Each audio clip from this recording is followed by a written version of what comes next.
I've earned $176,000 after 13,000 trips in 5 years as an Uber driver here in Syracuse, New York.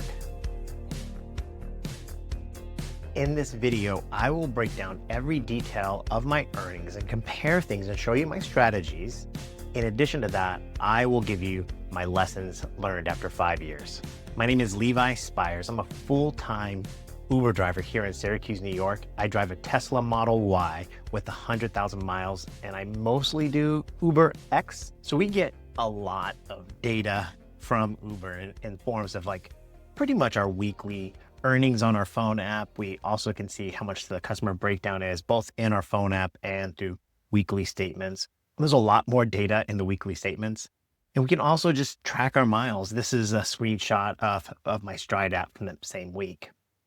I take all of that data, and for the last 5 years, because of my background as an economist and accountant, I put it all into a weekly numbers spreadsheet, and I break it all down and analyze it all. So over the lifetime of me as an Uber and Lyft and rideshare driver, but I'd say 99% of the time I'm an Uber driver, I've earned $176,000. And that's what I earn. That's not how much I make. Making's different. 125,000 of that came from my fares. 24,000 came from my promotions. Another 23,000 from tips. 2,200 is other things like we have sick leave here in New York and a few other things. My margin, how much I profit, is 125,000. Now here's a really negative thing. You're going to see that I've driven 177,000 miles during that time. Now 177,000 miles includes both not only my online time, but the time I'm traversing to and from locations. So if I'm going from city to city, if I'm turning the app on to go from my house to the city of Syracuse, I count that as miles. We're not talking necessarily all about tax deductions. We're not talking about whether I'm accepting a trip that's only $1 per mile. It just means that I've driven 177,000 miles when I think I'm in the mindset of being an Uber driver.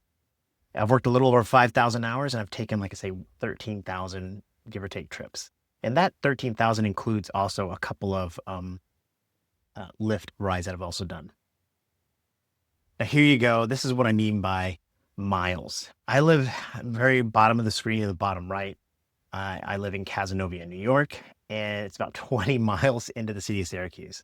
So if you can imagine, every day at the bare minimum, I got to drive 40 miles just to really start Uber driving. Occasionally, there are times when I pick up a passenger that's, here in Cazenovia or maybe Manlius or Fayetteville. But for the most part, I have to go to Syracuse. And I go a lot farther sometimes. I go to cities like Ithaca or Binghamton, way up north, Watertown, Oswego. I try to go to the places where I think there's going to be surges and a chance for me to drive for a long period of time. But those deadhead miles, that's what's cost me the 177,000 miles. Over the last 52 weeks, basically the last year, I've earned $65,000 and I've profited $45,000. Now here's a big thing to notice. My promotions have dropped. It used to be about, again, promotions were the same and equal to my tips, but now it's nowhere near like that. I've only earned about $3,000 in promotions and $10,000 in tips. The margin, like I say, is $45,000. And you can see again, no matter how hard I try, my miles are still about the same as my earnings. It's just a function of me living out in the country. I've worked 1,866 hours, so not quite full time. And I've done 3,379 trips. Now take a look at 2025 year to date. I've earned $28,000. My margin is $19,000. And again, you can see 26,000 miles. So I'm a little bit more efficient this year. And again, the tips and the promotions, that's a big important thing to look at. But let's assume I keep basically my last 2025 up for the rest of the year. What will it look like? My projection for 2025 is roughly about earning $1,400 a week, $1,046 in profitability. That's roughly $4,500 a month or $54,000 a year. Let me show you my strategies. Now, across the bottom, you're going to see all of the months and the years that I've worked. So I started in February of 2020, and I've driven all the way through today. When I first started driving, I drove a Toyota Avalon. Then in 2021, I switched to a Toyota Prius. And then in January of 2024, I switched to the Tesla Model Y. I used to be part-time. And then for a little while, almost all of 2021, I was extremely part-time, working just a couple hours a week. And then I went back to part-time, let's say somewhere between 5 to 20 hours a week. But starting basically this year, or maybe not this year, about July of last year, I consider myself full-time.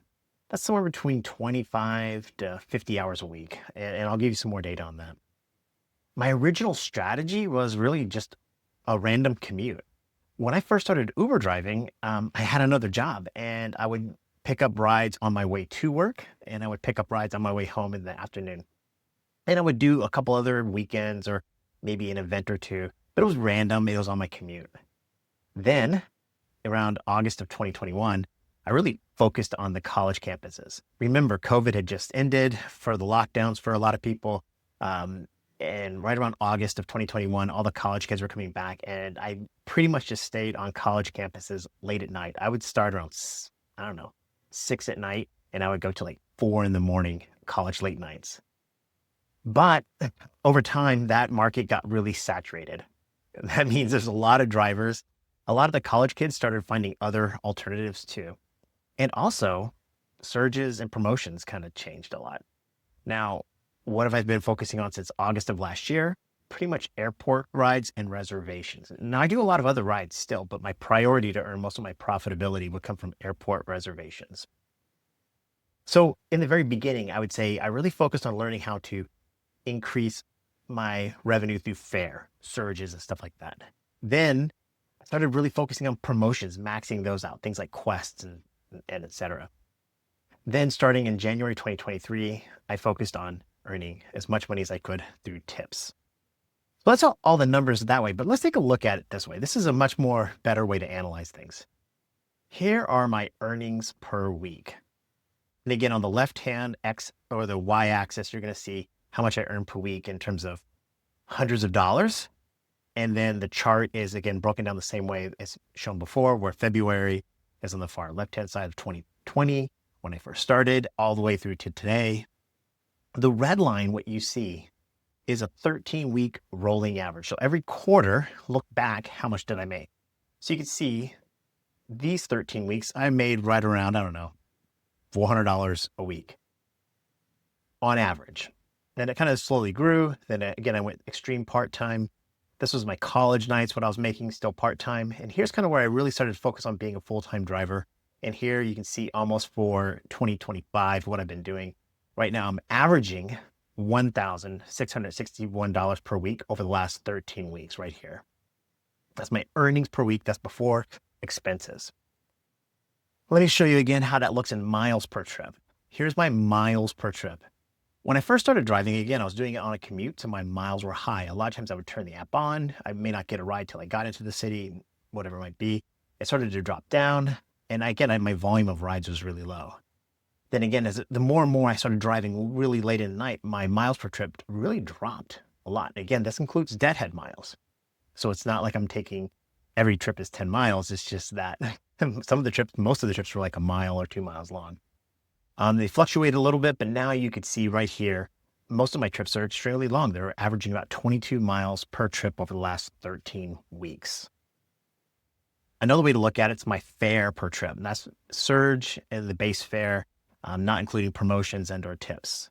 So you can see again, I was doing about $9, $8, $7 per trip. I was taking a lot of short trips in and around town and trying to get surges as much as I could. But I did so many trips, right around this time of year, I was doing like 50 trips a night. It was like, I was just taking so many short trips.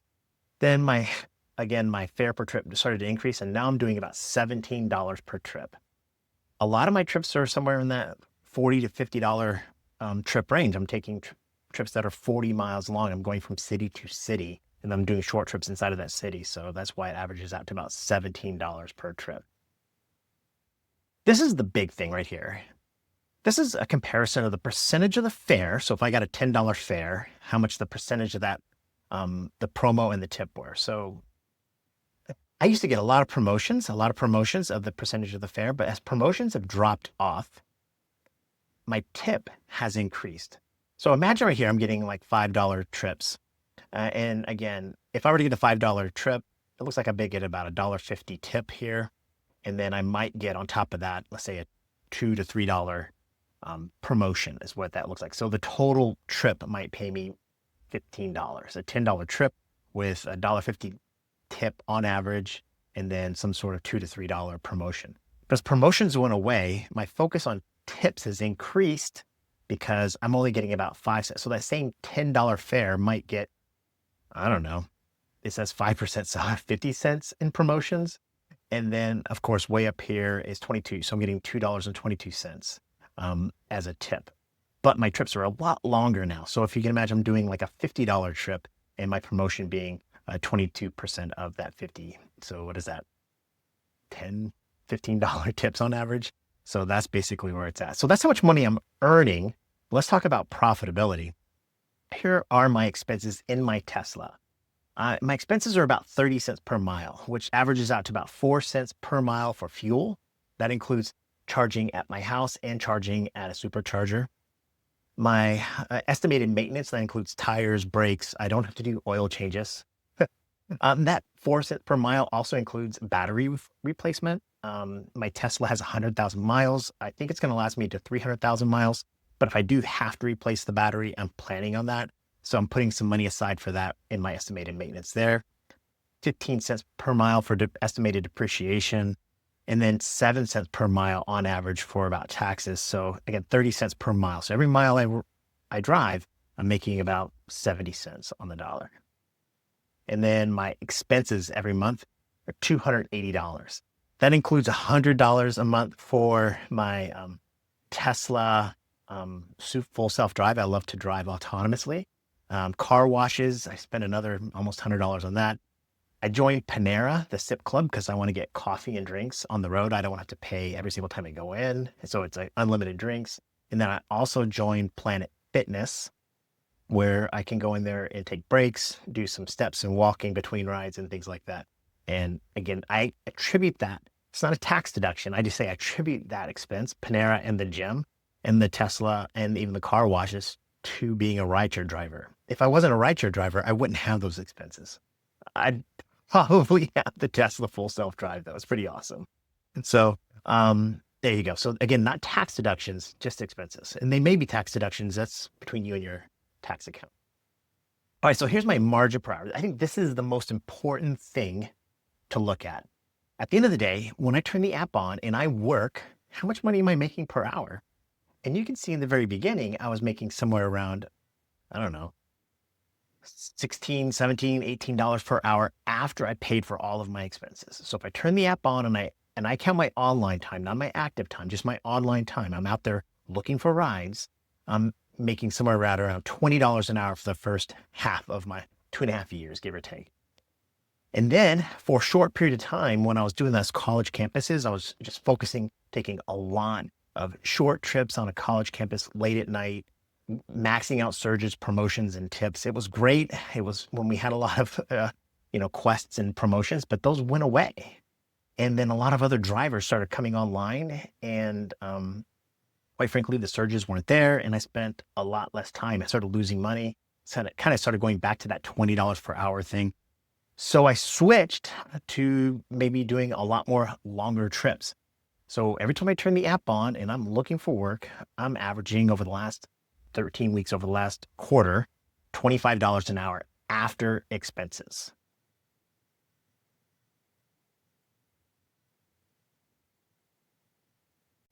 So there you go. I probably make, after all of my expenses, around $55,000 a year, give or take. So my lessons learned are pretty simple. Number one, Uber is really a good part-time gig. If you need a little bit of walking around money, need to pay off a bill, it works really, really well. But it's super hard to do it full-time. And if you want to make good money, you need to plan your day. You need to think about things like surges and promotions and definitely earning more money in tips. To be a profitable, good Uber driver, whether you work part-time or full-time, you have to be disciplined. You have to think about things like, when you're going to drive and where you're going to drive. And you have to go do it. And you have to be disciplined in tracking your information too. You can't just go out there and do it and think it's all going to happen. And mostly, if you're going to do this as a full-time job, you have to be pretty cheap. You have to live cheap. You can't have a big house and a lot of car payments and just have a big family with a lot of bills. It's just not going to work. So again, hey, my name is Levi, and I created Tip You in the App and the Daily Drive, all about helping Uber drivers and Lyft drivers and any other gig worker make as much money as they possibly can. But in addition to that, I want you to stay safe, healthy, and happy. And I want you to enjoy the ride. So for 2025, you don't have to take my advice. You can do whatever you want. There's great advice out there from anybody. But mostly, you should drive your way. Drive the car you want in the places you want, when you want. That's what makes rideshare really great. So drive your way in 2025. I'm cheering for you. Be well.